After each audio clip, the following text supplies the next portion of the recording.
अभी अगर बात करें तो ये भारत में आई हुई है पाकिस्तान से सीमा भाभी, काफी चर्चा में अगर इस तरह की बातें हम कर रहे हैं, उनका नाम न लें। और एक अंजू जी गई थी जो पाकिस्तान में गई थी, उन्होंने शादी करके यहाँ पे आई हुई है। इस तरह की घटनाएं भी आप लोग कवर करते हैं क्या?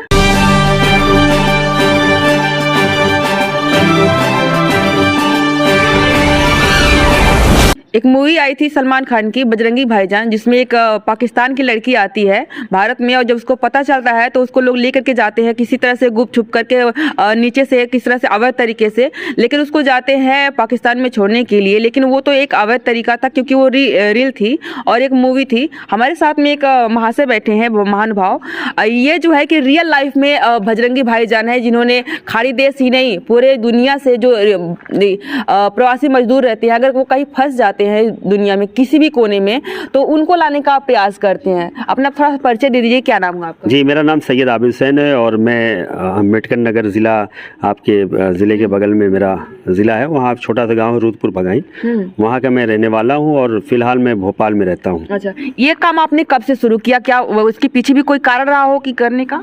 जी, मैं एक्चुअली भोपाल में अपना काम करता हूँ। अच्छा। मेरा अपना बिजनेस है। क्या, किस चीज़? मेरा कॉन्ट्रैक्टरशिप का काम है, पेंटिंग का कॉन्ट्रैक्टर हूँ मैं। अच्छा। तो इस सिलसिले में मैं थोड़ा सा अवेयर हूँ और चीज़ों को जानता था। व्हाट्सएप ग्रुप का जो मीडिया ग्रुप वगैरह होता है उसमें भी मैं बहुत एक्टिव रहता हूँ। अच्छा। और आपको पता होगा कि दुनिया में कहीं पे हिंसा होती है या कोई ब्लास्ट या मतलब दुर्भाग्यपूर्ण कोई भी घटना होती है, उसके खिलाफ हम लोग प्रोटेस्ट करते थे भोपाल में। ये हमारा काम था, मतलब सोशल वर्क में यही एक काम हम करते थे। कहीं भी कोई घटना हो जाए उसके खिलाफ हम पहली आवाज़ जो है हम लोग भोपाल से उठाते थे। इकबाल मैदान एक वहाँ पे एक लोकेशन था, तो 8, 10, 15, 20 लोग की हमारी टीम थी, तो हम लोग तख्ती उख्ती लेकर। तो भारत में ही होता था इस तरह की चीज़ें, तभी उठाते थे कि पूरी दुनिया में? कहीं दुनिया में, चाहे वो बांग्लादेश में हुआ हो, बांग्लादेश में एक भारतीय लड़की को मार दिया गया था, आपको याद होगा, उसके खिलाफ हमने प्रोटेस्ट किया। पेरिस में हुआ था, सब गूगल पे आप सर्च करेंगे, पेरिस में जब अटैक हुआ था उसके खिलाफ भी किया था। नॉट इज माई नेम एक वो चला था, ये क्या नाम है, विरोध, उसमें हमने पार्टिसिपेट किया। तो ऐसे तमाम जो हिंसा के खिलाफ हम लोग आवाज़ उठाते थे, तो इसीलिए मैं बहुत सारी मीडिया ग्रुप में एक्टिव था। अच्छा। तो आपको याद होगा 2015 में गीता नाम की एक लड़की पाकिस्तान से आई थी, उस वक्त सुषमा स्वराज जी विदेश मंत्री थी। तो एक मीडिया ग्रुप में ऐसी चर्चा चल रही थी कि रमज़ान आ गया है, गीता आ गई तो रमज़ान कब जाएगा। तो मैंने, वो सनाउल्लाह नाम था उनका, न्यूज़ वर्ल्ड के वो रिपोर्टर थे, उनसे मैंने पूछा कि ये क्या मामला है। तो उन्होंने कहा एक रमज़ान नाम का बच्चा है जिसकी माँ पाकिस्तान की है, बेटा बांग्लादेश का, मतलब बाप बांग्लादेश का, तो इसलिए वो बांग्लादेशी है, और लेकिन वो अपनी माँ से मिलने पाकिस्तान जा रहा था, तो बीच में इंडिया है, भारत में आ गया। हाँ, तो भारत में, तो फला शेल्टर होम में है, वहाँ भारत से वो पाकिस्तान जाना चाहता है। तो मैं उस बच्चे से मिलने गया, उसकी मैंने पहली मुहिम चलाई थी। अच्छा।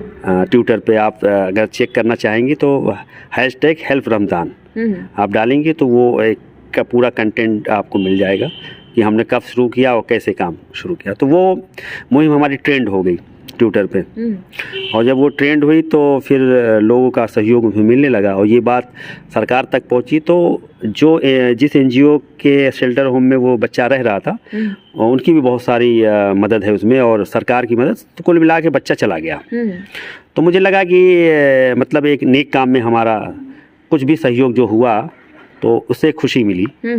उसके बाद आपने कंटिन्यू किया? आप सुनिए, फिर उसके बाद मैं तलाशने लगा ऐसे केस कि ये केस कहाँ मिलेंगे भाई, हम तभी काम करेंगे जब हमें केस आएगा। तो एक और पत्रकार हैं एब्सोल्यूट इंडिया के, वो हमारे दोस्त हैं, और टाइम्स ऑफ इंडिया के एक पत्रकार हैं, तो उन लोग ने हमें एक केस दिया जितेंद्र अर्जुनवार का, तो उसको भी हमने ट्विटर पे चलाया, और ये बात इंडियन हाई कमीशन इस्लामाबाद के पास पहुंची, और उस वक्त वहाँ के डिप्टी हाई कमीशन जो कमिश्नर थे, वो उनका नाम था JP सिंह, बहुत फेमस नाम है।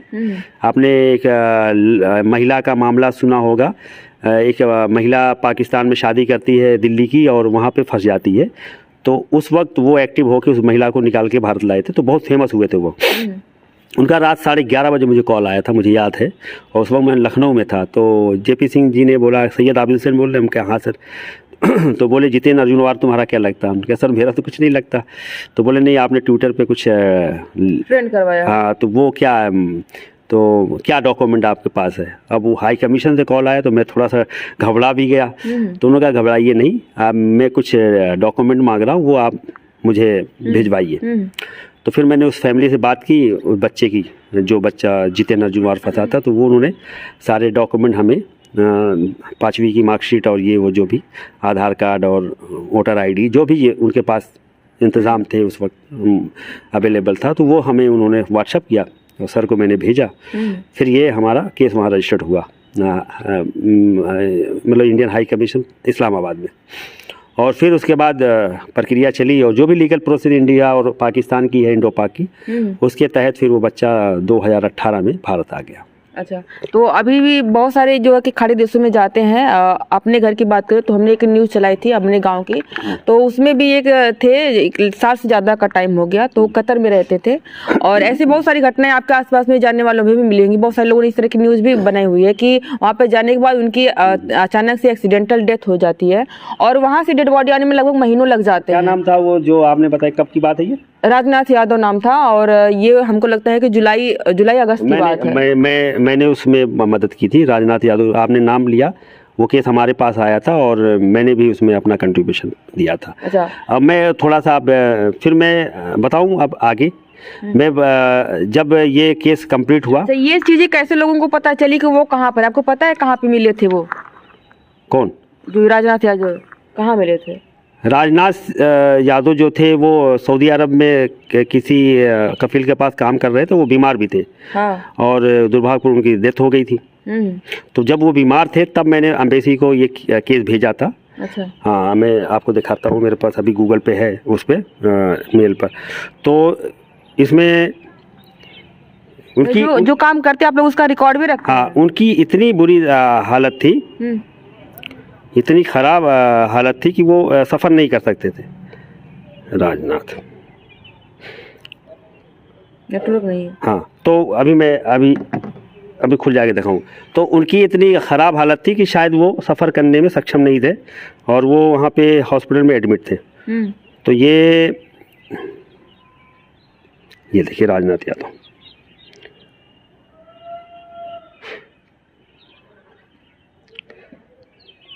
ठीक है। ये देखा, ये तो सच में वही है। हाँ। हाँ, सच में वही है Rajnath Yadav. Doha Qatar company, यहाँ पे केरला कंपनी है, यहाँ पे थे ये। तो और सेम टू सेम ऐसा ही उन्हीं का है ये। देखिए यहाँ पे एक प्रूफ हमें मिला है, तो आप समझ सकते हैं कि ये इसमें कुछ भी। मेरे पास देखिए, मैं बताना चाहूंगा कि कोई भी पूर्वांचल क्षेत्र का कोई भी ऐसा केस नहीं होगा जो हमारे पास ना आया हो और उसमें मैंने कुछ काम ना किया हो।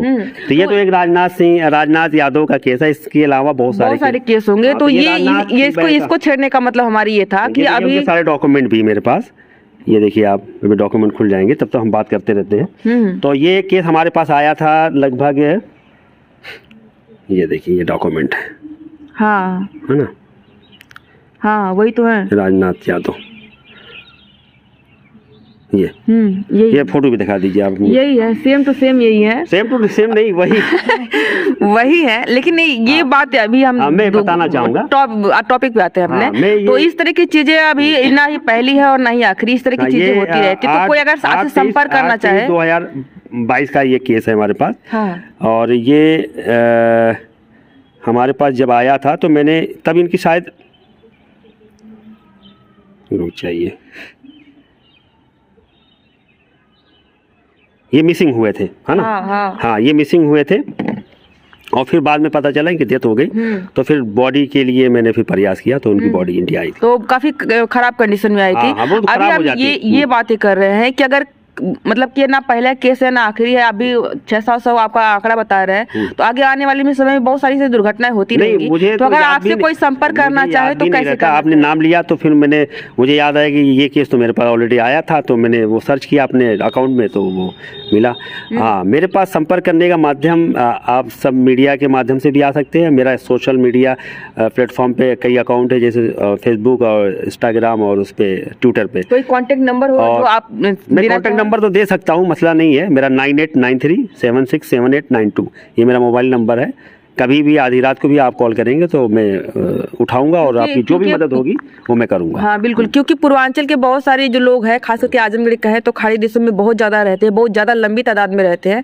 दुर्घटना किसी के साथ भी हो सकती है, तो ये नंबर आप लोग थोड़ा याद करिएगा। हो सकता है कि 9893767892। हाँ, तो हो सकता है इन फ्यूचर कभी किसी काम आ जाए, लेकिन ये नहीं है कि मतलब कि भगवान सबको स्वस्थ रखे, खुश रखे, लेकिन कभी किसी के साथ भी जरूरत पड़ सकती है। तो ये नंबर आप लोग याद रखिएगा। अभी अगर बात करें तो ये भारत में आई हुई है पाकिस्तान से सीमा भाभी, काफी चर्चा में अगर इस तरह की बातें हम कर रहे हैं, उनका नाम न लें। और एक अंजू जी गई थी जो पाकिस्तान में गई थी, उन्होंने शादी करके यहाँ पे आई हुई है। इस तरह की घटनाएं भी आप लोग कवर करते हैं क्या? नहीं, एक्चुअली जो केस, मैं एक्चुअली प्रवासी मजदूर पे ज़्यादा फोकस करता हूँ। जो ये प्रेम विवाह टाइप इस तरह नहीं, देखिए अगर उसमें वो मदद मांगे, देखिए अभी तो वो बहुत फेमस केस है, और वो जब भारत से जाना चाहेंगे वो जा भी सकती हैं, लेकिन तो उसमें भी आप लोगों की सहायता लगेगी। लेकिन अगर खुदा ना खास्ता कभी उनको प्रॉब्लम आ रही है भारत में जाने से, तो मैं फिर सरकार से रिक्वेस्ट कर सकता हूँ कि उन्हें भारत से पाकिस्तान भेजने में उनकी मदद करे। तो मेरा जो काम है वो सरकार और विदेश मंत्रालय के माध्यम से होता है, एम्बेसी के माध्यम से होता है। और भी जो हमारे रिसोर्सेज हैं वहाँ पे, हमारे इंडियंस जो कम्युनिटी के लोग हैं, वो जो वहाँ पे सक्षम लोग हैं, उनके माध्यम से होता है। तो अगर कभी ऐसी ज़रूरत पड़ी तो मैं बिल्कुल मदद करने के लिए ही बैठा हूँ मैं। अच्छा, ये चीज़ भी है कि जो लोग आते हैं और जिनके पास डॉक्यूमेंट्स रहते हैं, जो जाना चाहते हैं, आप उन्हीं को सिर्फ हेल्प करते हैं, या फिर जिनको कहते हैं कि अवैध तरीके से भारत में घुस रहे हो, किसी भी देश में घुस रहे हो, अगर कोई चाहे कि हमारे देश से इनको निकाला जाए, तो ऐसे भी काम करते हैं आप? लीगल प्रोसेस का हमारा काम है, जो मतलब जो लीगल तरीके से आए हैं। इलीगल वाले तो ऑलरेडी वो तो अपराधी हैं, तो उनकी कैसे मदद ना हम कर सकते हैं ना सरकार कर सकती है। अगर वो अपराधी है तो उनको सज़ा मिलेगी, सज़ा पूरी करने के बाद वो डिपोर्ट हो जाएंगे, अपने ऑटोमेटिक चले जाएंगे।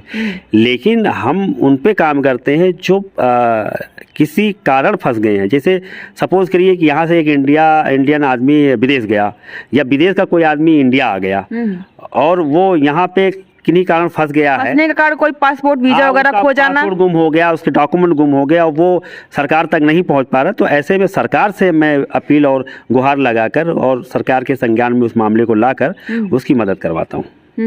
मैं एक्चुअली उस विक्टिम और सरकार के बीच का जो पुल का रास्ता है वो आप करते हैं। मैं बनता हूँ। अभी ये भाईजान की, बजरंगी भाईजान की हमने बात की शुरुआत में, तो इस तरह की एक डंकी मूवी भी आप बता रहे हैं कि आई हुई थी।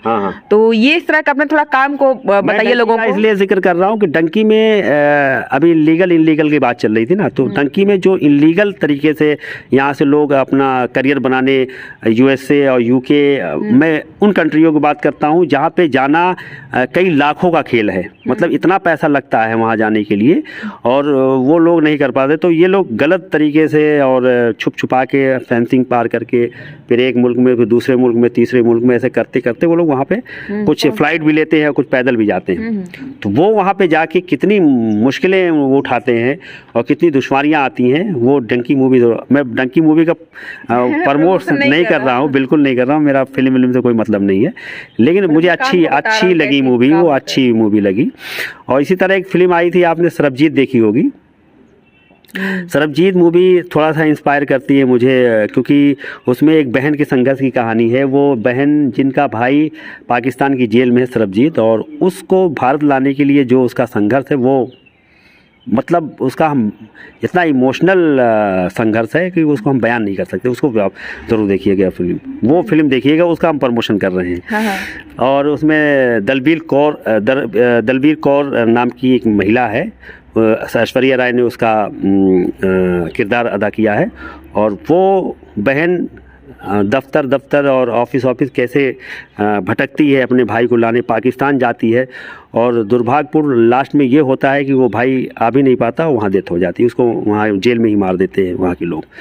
तो दिल को झकझोर देने वाली वो स्टोरी है और रियल स्टोरी है। अच्छा, ये अभी ऐसा काम करते हैं आप, कुछ इसमें कठिनाइयाँ भी आपने फेस की, उसको आज आप बताना चाहें?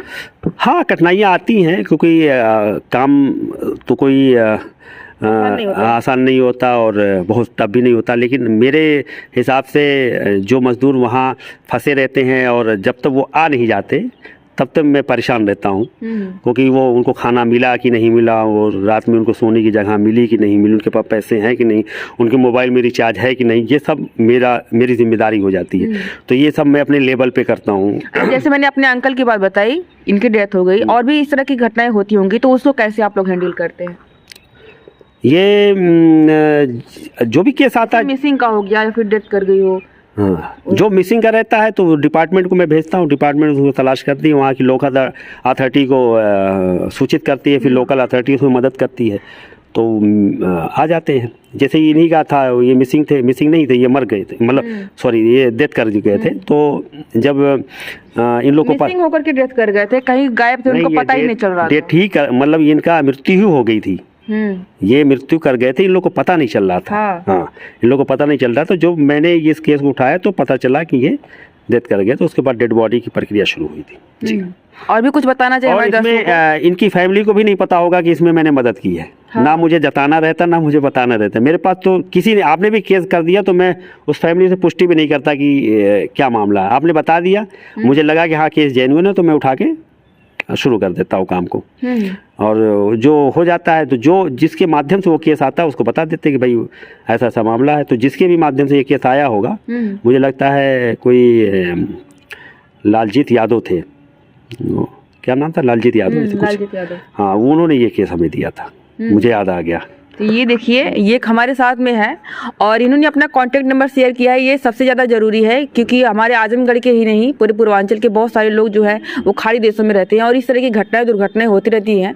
भगवान न करे किसी के साथ इस तरह की हो, लेकिन अगर किसी के साथ ऐसा हो सकता है, हो जाता है, तो ये है जो इनसे आप संपर्क कर सकते हैं, ये आपकी भरपूर सहायता करेंगे, है ना। मैं लास्ट में कहना चाहूँगा, मुझे लगता है इंटरव्यू खत्म हो गया। हाँ। तो मैं लास्ट में ये कहना चाहूँगा कि विदेश जाना अच्छी बात है, विदेश जाना चाहिए, लेकिन लीगल तरीके से जाइए, डंकी की तरह मत जाइए, क्योंकि डंकी की तरफ जाएंगे तो आप फंस जाएंगे। तो लीगल तरीके से जाइए, जो भी विदेश मंत्रालय और भारत सरकार या एम्बेसी की जो भी हमारे प्रोसेस है, जो भी गाइडलाइन है, उसको फॉलो करिए और सुरक्षित और सतर्क होकर जाइए। जिस एजेंसी और एजेंसी के माध्यम से जा रहे हैं उसको भी आप जांच पड़ताल कर लें कि वो लीगल है या इलीगल है, तो मुझे लगता है कोई दिक्कत नहीं होगी। अगर ये सब चीज़ों को आप नज़रअंदाज करेंगे तो आप परेशानी में आ सकते हैं। तो और अगर आप परेशानी में आ गए हैं तो फिर मुझसे संपर्क कर सकते हैं, या तो डायरेक्ट अम्बेसी को भी संपर्क कर सकते हैं। बहुत सारे लोग हैं जो अम्बेसी से संपर्क नहीं कर पाते, तो मेरा नंबर मैडम ने बताया 9893767892 पे डायरेक्ट आप कॉल करें और मेरे लायक जो भी उसमें सेवा होगी वो मैं सेवा प्रदान करूँगा। मेरा कोई इसमें फीस नहीं है, ना कोई चार्ज है, फ्री ऑफ कॉस्ट काम करते हैं, सेवा भाव से काम करते हैं। बल्कि अगर कहीं कहीं ज़रूरत पड़ती है तो उसको हम अपने ही लेवल पे देख लेते हैं। ठीक, तो ये रही हमारी आज की वीडियो। इस पे आपको क्या करना है आप लोग कमेंट करके जरूर बताइएगा। इस तरह की जो हमारे समाज में समाज सुधार करते हैं, इस तरह की चीज़ें करते हैं, बहुत अच्छा काम है ये। इनके काम को सराहना जरूर करिएगा कमेंट में, और इसको शेयर ज़्यादा से ज़्यादा करिएगा, क्योंकि हमारे जो क्षेत्र के, जैसा कि मैंने पहले बताया, बहुत सारे लोग खाड़ी के देशों में रहते हैं और हो सकता है कभी इनको ज़रूरत पड़ जाए। आज के लिए बस इतना ही, बहुत बहुत धन्यवाद।